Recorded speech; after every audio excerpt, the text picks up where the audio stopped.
La llamaron elegante, la llamaron intocable, la llamaron la mujer más digna del cine de oro mexicano. Pero nadie habló de las noches en que no dormía. Nadie habló del miedo que sentía cuando escuchaba una llave girar en la puerta. Nadie habló de los celos que no gritaban, que no golpeaban, pero que asfixiaban lentamente. Su nombre era Marga López y detrás de su imagen perfecta se escondía una historia que ella misma decidió callar durante más de medio siglo. Más de 80 películas, décadas como protagonista absoluta, premios, aplausos, respeto unánime. Mientras el público la veía como el rostro del equilibrio y la serenidad, en su vida privada convivía con una forma de violencia que no dejaba marcas visibles. Una violencia silenciosa, emocional, constante. Los celos enfermizos de un hombre al que ella llamó, sin dudarlo, el amor de su vida. Arturo de Córdoba, la voz más seductora del cine mexicano, el galán definitivo, el caballero impecable, y al mismo tiempo, el hombre que convirtió el amor en una jaula invisible. Lo que ocurrió entre ellos nunca llegó a los titulares. No hubo escándalos públicos, no hubo denuncias, solo silencio. Un silencio tan profundo que terminó escribiéndose en el cuerpo de Marga López y en la soledad de sus últimos años. Esta no es una biografía más. Esta es una investigación sobre lo que se oculta cuando el prestigio protege al verdugo y la víctima decide callar. Hoy vas a descubrir 4 verdades que cambian por completo la historia que creías conocer. Primero, la verdadera dinámica de control emocional que Arturo ejercía sobre Marga, disfrazada de amor, cuidado y dependencia, especialmente después de su enfermedad. Segundo, el vínculo oscuro entre los celos de Arturo y una muerte que lo persiguió toda su vida, un trauma que transformó su manera de amar en una obsesión peligrosa. Tercero, las decisiones profesionales que Marga rechazó, los papeles que nunca aceptó y las renuncias silenciosas que hizo para no provocar la ira del hombre que decía amarla. Y cuarto, el contenido más delicado de todos. Aquello que Marga escribió, pero nunca se atrevió a decir en voz alta, lo que guardó hasta el final como una advertencia. Te voy a avisar cuando lleguemos a cada una. Esta es la primera. Esta es la segunda. Para que no te pierdas ninguna. Pero si te vas antes del final, te pierdes la cuarta. Y la cuarta es la razón por la que, incluso rodeada de fama y respeto, Marga López murió en silencio. Todo comenzó lejos de los reflectores. Antes del cine, antes del aplauso, antes de que su nombre se pronunciara con respeto en los estudios de la capital. Comenzó en San Miguel de Tucumán, Argentina, en 1924, cuando Catalina Margarita López Ramos nació en una familia numerosa donde el talento no era un privilegio, sino una herramienta de supervivencia. 7 hermanos, una casa siempre en movimiento, una infancia marcada por el trabajo temprano y la disciplina dura. Allí no se soñaba con fama, se aprendía a obedecer. Desde niña, entendió una regla que nunca la abandonaría. Para avanzar, había que adaptarse. El mundo no se ajustaba a ti, tú te ajustabas al mundo. A los pocos años, su familia se convirtió en una compañía itinerante. Teatro ambulante, escenarios improvisados, giras interminables. Marga aprendió a cambiar de ciudad como quien cambia de piel. Aprendió a sonreír aunque estuviera cansada. Aprendió a cumplir, siempre cumplir. En 1939, la familia cruzó fronteras y llegó a México, un país que no era promesa sino desafío. La época de oro del cine comenzaba a consolidarse, pero para una adolescente extranjera, sin padrinos ni contactos, el camino no estaba abierto. Había que ganarse el espacio a pulso. Marga lo hizo como sabía, trabajando más que todos, hablando menos que todos. A los 17 años, cuando muchas apenas descubren quiénes son, Marga ya tomaba decisiones definitivas. Se casó joven, demasiado joven, no por amor romántico, sino por necesidad emocional. Buscaba estabilidad, buscaba un ancla, buscaba un hogar que nunca había sido fijo. Ese primer matrimonio no fue refugio. Fue la primera señal de una tendencia que se repetiría. Elegir hombres que prometían protección y terminaban imponiendo control. Mientras tanto, su carrera avanzaba, poco a poco, sin escándalos, sin golpes de suerte espectaculares, película tras película, personaje tras personaje. En los años 40 y 50, Marga López se convirtió en una presencia constante del cine mexicano. No la vendían como mito, la vendían como mujer correcta, elegante, confiable. Y ella encajó perfectamente en ese molde. Pero esa imagen tenía un costo. Para sostenerla, Marga aprendió a callar, a no incomodar, a no contradecir, a no mostrar grietas. En una industria dominada por hombres, el talento no bastaba. Había que ser dócil, agradecida, disponible. Cada sí que decía frente a una cámara se parecía demasiado a los sí que decía en su vida privada. Su infancia itinerante la había entrenado para eso, para no echar raíces profundas, para aceptar que nada era permanente, para confundir sacrificio con amor. Cuando algo dolía, no se discutía, se soportaba. Esa lógica se volvió parte de su identidad mucho antes de conocer a los hombres que marcarían su destino. México la adoptó, pero no la protegió. El éxito llegó, sí, pero también la soledad. Porque Marga brillaba en pantalla, pero fuera de ella seguía siendo la niña que aprendió que no debía hacer ruido, que debía aguantar, que debía mantenerse firme, incluso cuando el precio era su propia voz emocional. Ese origen explica mucho de lo que vendría después. Explica por qué toleró relaciones desequilibradas. Explica por qué confundió celos con interés, control con cuidado, silencio con lealtad. Cuando años más tarde alguien le pediría que renunciara a partes de sí misma por amor, Marga no lo vería como una alarma, lo vería como algo normal, porque nadie le enseñó que el amor también puede ser un lugar seguro. Solo le enseñaron a resistir. Y esa resistencia, que la llevó tan lejos en el cine, sería también la que la mantendría atrapada cuando ya era demasiado tarde para escapar. En la vida de Marga López hubo un punto exacto en el que el destino dejó de ser una promesa y se convirtió en un contrato. No uno firmado con tinta, uno firmado con miedo, con necesidad, con esa clase de hambre emocional que solo entiende la gente que creció aprendiendo a obedecer. 1941. Buenos Aires. Ella tenía apenas 17 años cuando se casó con Carlos Amador. Y si tú piensas que un matrimonio joven es una historia de amor, detente un segundo. Porque lo que viene no es romance, es la primera jaula. Carlos era mayor, era seguro, era hombre de mundo. En papel, parecía una salida. En la realidad fue el comienzo de una dinámica que se repetiría como una maldición. Un hombre que no la miraba como persona, sino como propiedad. Y Marga, que venía de una infancia donde la estabilidad era un lujo, confundió control con protección, como muchas lo hacen, como quizá tú lo has visto en alguien cercano.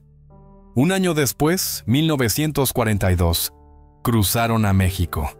La época de oro estaba en pleno crecimiento y Marga empezaba a ser notada. Cada nueva película era un paso hacia la cima. Cada aplauso era una puerta abriéndose. Pero en casa, la puerta se cerraba con llave. Porque el éxito de una mujer, en ese tiempo, no era motivo de orgullo para ciertos hombres. Era una amenaza. Aquí es donde nace el secreto. No el secreto de una infidelidad. No el secreto de un escándalo público. El secreto de la vigilancia. Según lo que quedó en sus notas privadas, Carlos controlaba su vida con una precisión enfermiza. Revisaba guiones, escuchaba llamadas, decidía con quién podía trabajar. Y cuando una actriz tiene que pedir permiso para existir, eso ya no es pareja, es cárcel. Marga no lo decía en entrevistas, no lo denunciaba, no lo convertía en titular. En la pantalla era la mujer elegante, la figura impecable. Fuera de ella, aprendió a caminar con cuidado, como si cualquier palabra mal puesta pudiera provocar una tormenta. Hay una frase que resume ese periodo como un golpe seco. Dormía con mi enemigo. No se trata de un moretón, se trata de vivir en alerta, de sentir que el hogar es un campo minado. Carlos, además, no era fiel. Y esa es otra parte del mecanismo. El hombre que exige control suele ser el mismo que se permite libertades. La humillación es silenciosa, pero constante. Y Marga, en vez de romper, se adaptaba. Porque para ella el matrimonio era más que amor. Era estructura, era un techo, era una forma de normalidad. A veces la gente no se queda por cariño, se queda por terror al vacío. El patrón se volvió un ciclo. Separaciones, reconciliaciones, promesas, regresos. Y aquí hay un dato que lo vuelve aún más brutal. 1961. Volvieron a casarse. Sí. Años después de haber visto lo que era esa vida, Marga regresó. Y cuando una mujer regresa a una jaula que ya conoce, casi nunca es porque no entendió. Es porque el mundo la empujó. Por los hijos. Por la presión social. Por el qué dirán. Por el poder que ese hombre tenía alrededor. Pero el cuerpo, tarde o temprano, se cansa de fingir. Y en 1962, el ciclo se rompe otra vez. Separación definitiva. Una actriz respetada, admirada, en la cima. Y aún así, sola. Porque el precio de salir no era solo emocional, era también social, era profesional, era cargar con el estigma de la mujer que no supo mantener su hogar. Guarda este detalle, porque es clave para entender lo que viene. Marga no salió de ese matrimonio libre. Salió entrenada para soportar, para callar, para creer que el amor siempre implica renuncia. Y cuando alguien así conoce a un hombre como Arturo de Córdoba, con su encanto, su prestigio y su oscuridad, no entra a una historia nueva, entran a una versión más sofisticada del mismo encierro. Y ahora imagina esto: una mujer que por fin se separa del control, solo para caer, unos años después, en un control aún más invisible, más elegante, más peligroso. Porque el secreto de Carlos Amador no fue solo lo que le hizo, fue lo que le enseñó a tolerar. Hay amores que nacen como refugio y terminan convertidos en prisión. Y hay otros, más peligrosos aún, que se presentan como salvación después del trauma. El vínculo entre Marga López y Arturo de Córdoba no fue un romance convencional. Fue una colisión entre dos heridas abiertas. Y cuando dos heridas se encuentran, no se curan, se profundizan. Cuando Arturo apareció en la vida de Marga, ella venía de una guerra emocional larga y silenciosa. Había sobrevivido a un matrimonio donde el control se disfrazaba de protección y la infidelidad se justificaba como derecho masculino. Arturo no llegó con gritos ni amenazas. Llegó con voz baja, con gestos medidos, con una mirada que prometía comprensión. Para una mujer agotada de defenderse, eso parecía amor. Arturo de Córdoba no era solo un galán del cine mexicano. Era un hombre acostumbrado a dominar el espacio emocional que ocupaba. Su prestigio, su voz, su figura pública le daban una autoridad que no necesitaba imponerse de forma explícita. Él no levantaba la mano, levantaba la ceja, no gritaba, observaba, y en ese silencio se construía el control. La relación nunca pudo existir a la luz del día. Arturo estaba legalmente casado y jamás resolvió esa situación. Marga aceptó convertirse en la otra, no por ingenuidad, sino por cansancio. Aceptó una relación sin nombre porque pensó que, al menos ahí, habría verdad emocional. Pero lo que encontró fue otra forma de encierro, uno más sofisticado, más difícil de señalar. Arturo exigía presencia absoluta. Le dolía que Marga brillara sin él. Le incomodaba que tuviera vida propia. Cuando ella trabajaba demasiado, él enfermaba. Cuando ella recibía elogios, él se retraía. La enfermedad de Arturo no fue solo física, fue emocional. Y Marga, entrenada desde niña para cuidar, asumió ese rol sin cuestionarlo. Pero había algo más, algo que nunca se decía en voz alta, una sombra que se movía entre ellos, el nombre de Ramón Gay. Ramón no fue solo un colega fallecido, fue una herida que Arturo nunca cerró. Su muerte violenta dejó una marca profunda, y esa marca se transformó en miedo, en paranoia, en necesidad de control. Para Arturo, perder a alguien no era solo dolor, era amenaza, y Marga pagó ese miedo ajeno como si fuera propio. A partir de entonces, los celos dejaron de apuntar hacia afuera. Ya no eran contra otros hombres, eran contra el mundo, contra el tiempo, contra la posibilidad de que Marga existiera sin él. Cada salida, cada silencio, cada decisión era leída como traición potencial. No hacía falta prueba, bastaba la sospecha. Marga no huyó, se quedó, cuidó, calló. Renunció a proyectos. Ajustó su vida al ritmo de un hombre que se desmoronaba. Y lo hizo sin victimizarse públicamente, sin escándalos, sin declaraciones, porque entendía que la imagen de Arturo debía permanecer intacta, incluso a costa de la suya. Este no fue un amor de golpes ni titulares, fue un amor de desgaste, de renuncia lenta, de vigilancia emocional. Un amor donde la jaula no tenía barrotes, pero sí llaves invisibles. Y cuando Arturo enfermó de verdad, cuando su cuerpo empezó a fallar, Marga ya estaba atrapada del todo. No era solo compañera, era enfermera, escudo, silencio. El amor se convirtió en obligación, y la obligación en condena. No hubo ruptura pública, no hubo escena final, solo una acumulación de años vividos en segundo plano, de decisiones no tomadas, de palabras no dichas. Y esa carga, invisible para el público, empezó a moldear a la mujer que Marga sería después. Porque hay relaciones que no terminan cuando el otro muere. Terminan cuando te das cuenta de que sobreviviste, pero a un costo demasiado alto. Y ese costo, Marga lo pagaría durante décadas. La historia no termina con ella, nunca termina ahí. Porque cuando una mujer vive bajo vigilancia, cuando el amor se convierte en jaula y la casa en campo de batalla, alguien más siempre paga la factura. En este caso fueron dos niños, Carlos y Manuel. Hijos de una unión que nació bajo promesa de estabilidad y terminó convertida en un experimento fallido de control y silencio. Carlos Amador López y Manuel Amador crecieron rodeados de privilegios que desde fuera parecían un sueño. Mansiones, estudios de cine, viajes, apellidos importantes. Pero la infancia no se mide por metros cuadrados ni por apellidos, sino por presencia. Y la presencia, en su caso, fue fragmentada. Marga trabajaba sin descanso. Carlos Amador padre estaba física o emocionalmente ausente.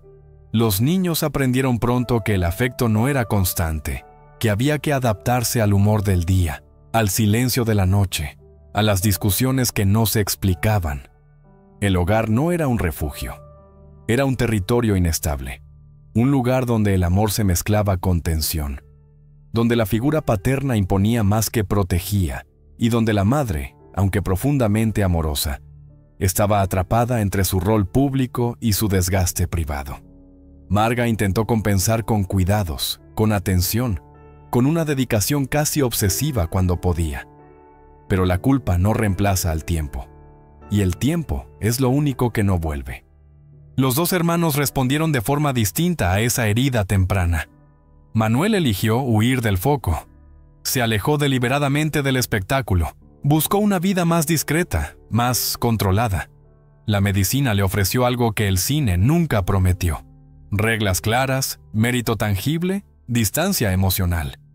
Fue su manera de romper el ciclo.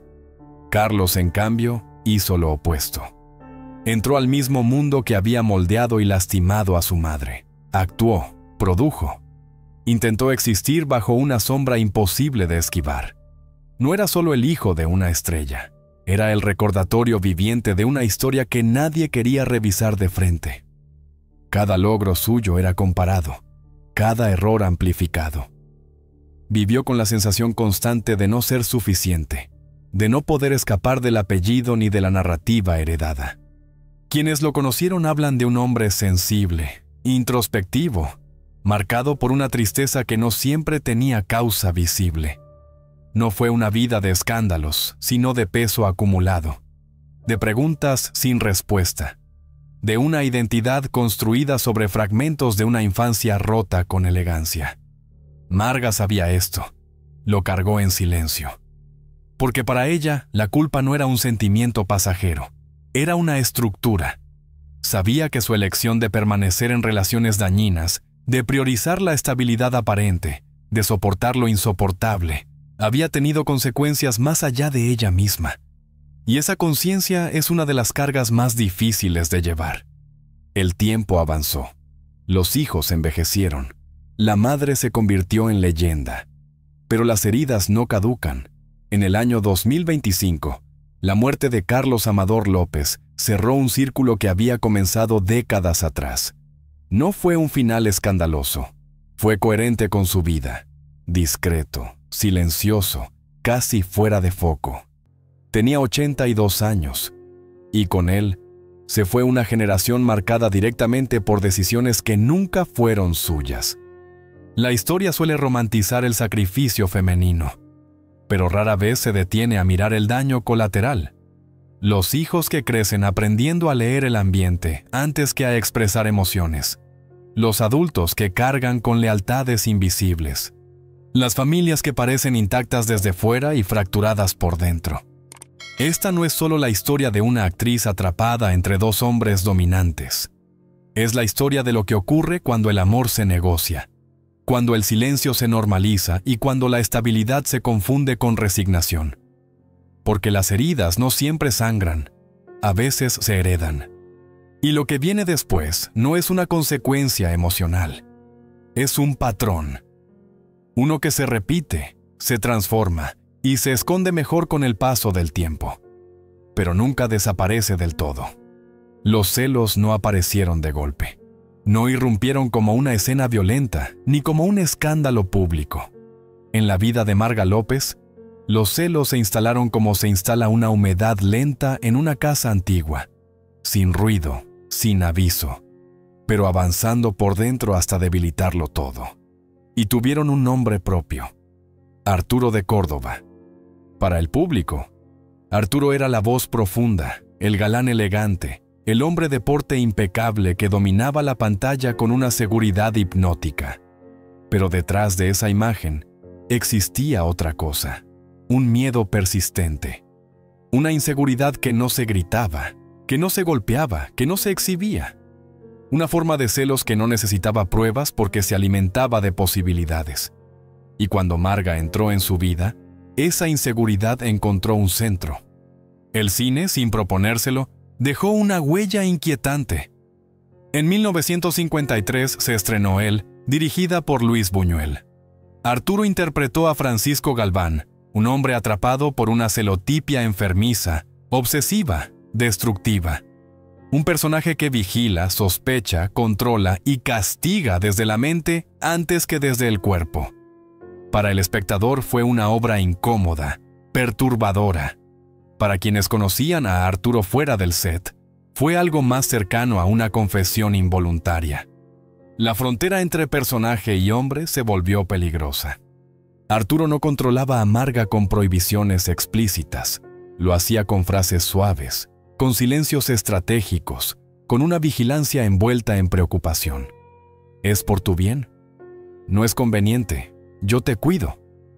Ese tipo de control es el más difícil de detectar, porque se disfraza de amor.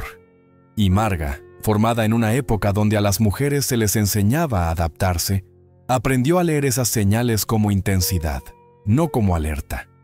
La muerte de Ramón Gay en 1960 fue un punto de quiebre. Ramón no había sido solo un colega cercano. Había representado una posibilidad distinta. Una forma de vínculo sin jaula, sin sospecha permanente. Con su muerte, no solo desapareció una persona, desapareció una vía de escape emocional. Y lejos de calmar los celos de Arturo, esa pérdida los reorganizó.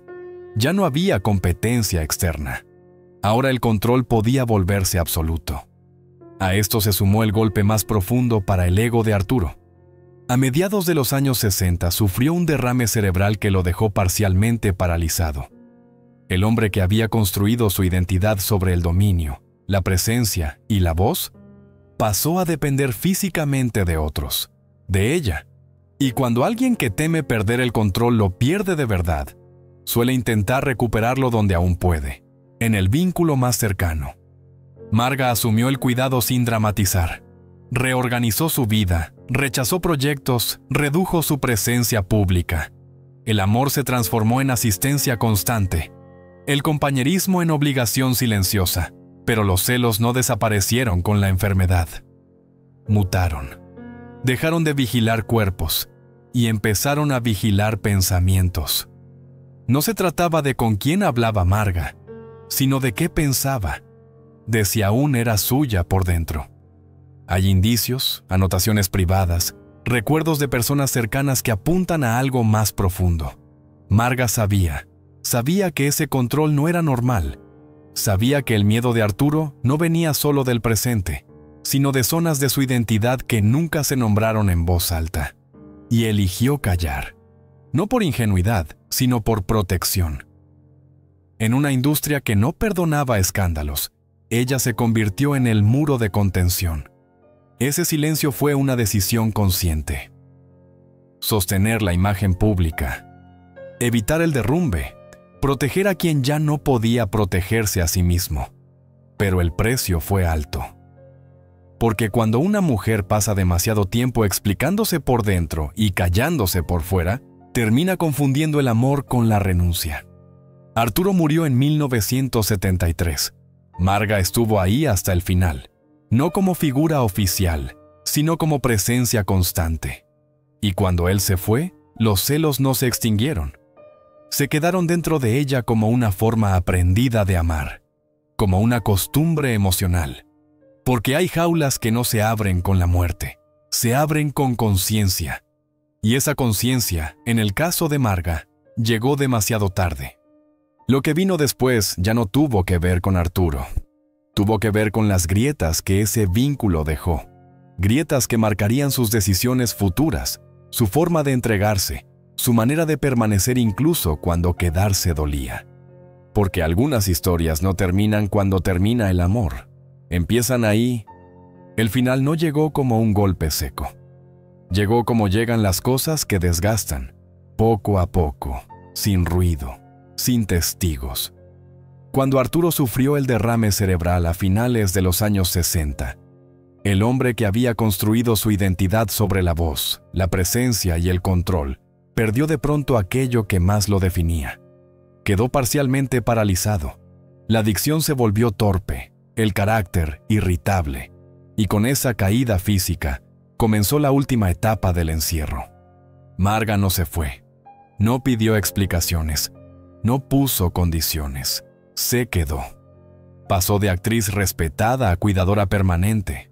Organizó medicamentos, horarios, silencios. Canceló compromisos, rechazó proyectos, redujo su mundo al tamaño de una habitación donde un hombre dependía de ella para todo. No era su esposa legal, no tenía derechos, no tenía protección, pero asumió el rol completo, como había hecho siempre, sin reclamar. Durante esos años, la casa dejó de ser hogar y se convirtió en hospital improvisado. Arturo, debilitado, se volvió más demandante. Ya no podía controlar desde la fuerza, así que lo hizo desde la necesidad. Cada ausencia de Marga era vivida como amenaza. Cada intento de independencia, como traición. El amor terminó de confundirse con vigilancia y la compasión con obligación. Arturo murió en 1973. El final fue clínico, frío, sin épica. Un paro cardiorrespiratorio cerró la historia del hombre que había dominado la pantalla y la intimidad de Marga durante casi una década. Ella estuvo ahí hasta el último momento. Pero apenas terminó todo, apareció la verdad jurídica. No era viuda, no heredó nada, no fue reconocida oficialmente como compañera. Había entregado años de su vida y, en los papeles, no existía. Después de su muerte, Marga siguió adelante. Pero algo se quebró de forma definitiva. La mujer que el público seguía viendo elegante y contenida empezó a apagarse por dentro. El hábito del silencio se convirtió en refugio, el cansancio en rutina y la soledad en paisaje permanente. En los años siguientes, su cuerpo comenzó a pagar lo que la mente había sostenido durante décadas. El cigarro se volvió compañía constante. 3 paquetes diarios. El humo llenando las horas vacías. Con el tiempo llegaron el enfisema, la bronquitis crónica, la dificultad para respirar. El cuerpo empezó a fallar como había fallado el equilibrio emocional mucho antes. El 4 de julio de 2005, Marga López murió en el Hospital Médica Sur, en la Ciudad de México. Tenía 81 años. La causa oficial fue una cadena de complicaciones: arritmia cardíaca, insuficiencia renal y neumonía. No hubo escándalo. No hubo grandes declaraciones. Su muerte fue tan discreta como había sido su sufrimiento. En sus últimos años vivió apartada. Tejía. Escuchaba música clásica. Rechazaba papeles que no respetaran su dignidad. No quería verse caricaturizada. Prefería el retiro al deterioro público. La industria que la había celebrado durante décadas apenas se detuvo a mirar ese final silencioso.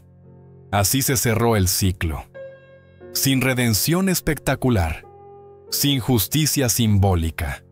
Una mujer que había dado todo por amor, por lealtad y por silencio terminó sola, con un cuerpo cansado y una historia que nadie había contado completa.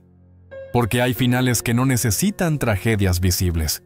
Basta con observar lo que queda cuando se apagan las luces. Cuando una vida se cuenta completa, no desde el mito sino desde la herida, el final nunca es un aplauso. Es un silencio.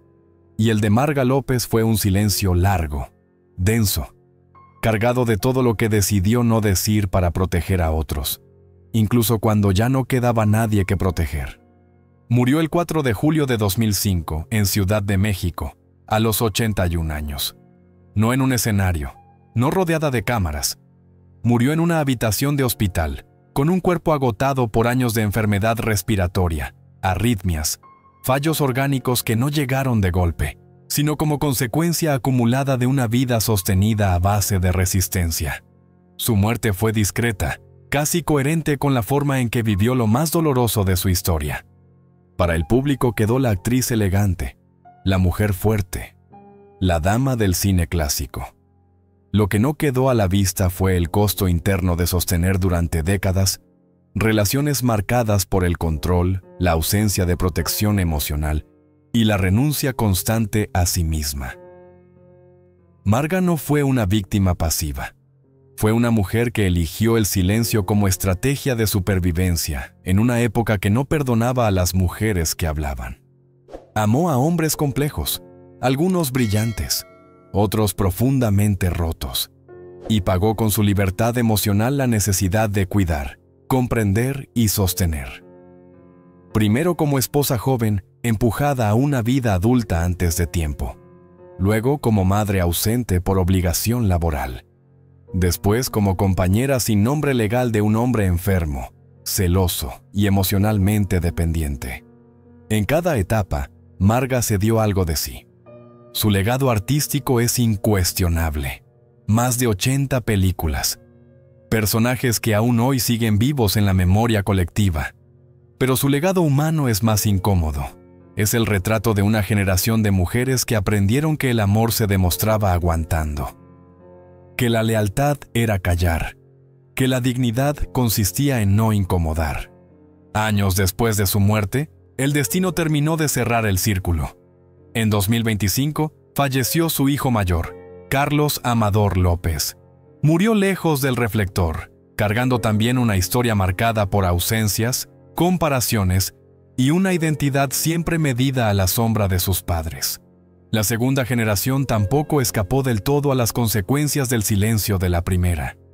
Hoy, cuando se revisa su vida sin maquillaje ni idealización, Marga López deja una advertencia que no está escrita en ninguna carta ni en ningún diario público.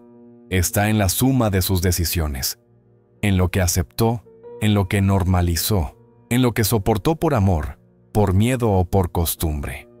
No se trata de juzgarla, se trata de entenderla, de reconocer que incluso las mujeres más admiradas pueden quedar atrapadas en dinámicas que las apagan lentamente, y que el verdadero peligro no siempre es el golpe visible, sino el control cotidiano disfrazado de cuidado. Marga López no murió rota, murió cansada. Y quizás ahí esté la lección final. El silencio protege durante un tiempo, pero también erosiona. Amar sin libertad no salva. Y ninguna carrera, por brillante que sea, compensa una vida vivida a medias. Su historia no pide lástima, pide memoria, porque solo cuando se cuenta completa, deja de repetirse.